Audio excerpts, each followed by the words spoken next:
Now we are having a question. What we have to do, we have to find the value for 7a minus, in the bracket it is identity matrix plus matrix A, and a square is equal to a is given. Now one common mistake students are what they are doing normally while sitting in the examination. What they are doing, they are writing identity matrix plus a is equal to a.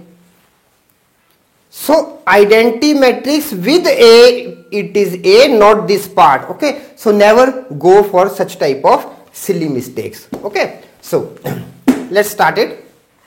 Now we are having 7a minus, now identity matrix plus a, cube of it one. Okay, so before proceeding, x plus y whole cube is equal to what? You should be answering within seconds. X cube plus 3x square y plus 3xy square plus y cube.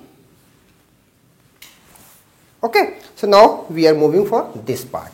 Now x is what? X is identity matrix and y is a. Okay, so we are having I cube plus 3I square with a plus 3 identity matrix a square plus a cube. Okay, now what is given? A square is equal to a. Now we are in 7a minus identity matrix I cube, one and the same thing, sorry, identity matrix cube. Okay, plus 3a plus 3a square plus a square with a.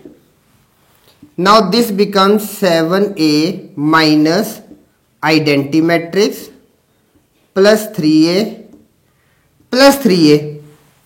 Now a square is what? A plus 3a plus a square is a with a. A square is equal to a, given. This is given. Now further this becomes 3a minus identity matrix plus 6a plus a square. Again 7a identity matrix plus 7a. Again a square is equal to a. Okay. So finally we are having 7a minus identity matrix minus 7a, this is equal to minus identity matrix, negative of the identity matrix, and this is the answer. Simple question.